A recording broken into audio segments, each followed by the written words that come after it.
अष्टावक्र गीता। अष्टावक्र गीता का निष्कर्ष अद्वैत वेदांत की सबसे निर्भीक और गहन घोषणा है।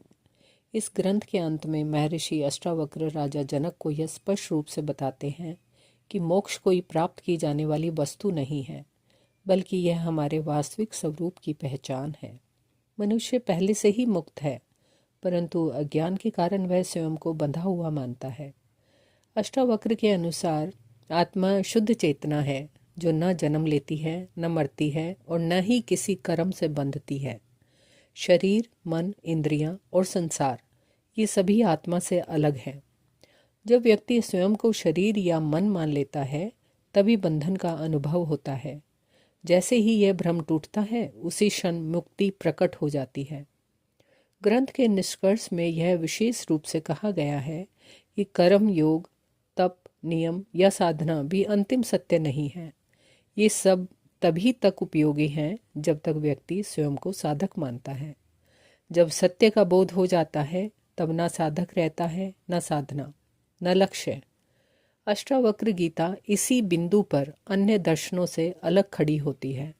यह सीधा और बिना समझौते के सत्य की घोषणा करती है। निष्कर्ष में जीवन मुक्त अवस्था का सुंदर वर्णन मिलता है।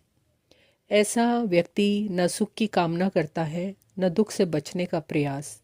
वह न आसक्त होता है, न विरक्त। उसके लिए संसार एक स्वप्न के समान है। दिखता तो है पर बांधता नहीं।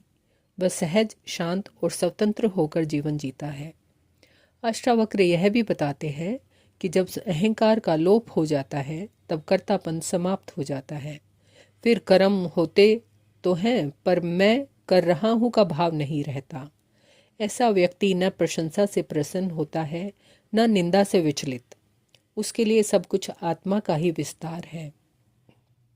अंततः अष्टावक्र गीता का निष्कर्ष यह संदेश देता है कि सत्य सरल है, पर मन उसे जटिल बना देता है। जैसे ही विचारों का शोर शांत होता है, आत्मा स्वयं प्रकट हो जाती है। न त्याग की आवश्यकता है, न संग्रह की। केवल मिथ्या पहचान का त्याग ही पर्याप्त है। इस प्रकार अष्टावक्र गीता हमें यह सिखाती है कि पूर्ण स्वतंत्रता अभी और यहीं उपलब्ध है। जो स्वयं को जान लेता है उसके लिए न संसार बंधन है, न मुक्ति कोई उपलब्धि। वह सहज रूप से अपने आनंद स्वरूप में स्थित हो जाता है। यही अष्टावक्र गीता का अंतिम और सर्वोच्च उपदेश है।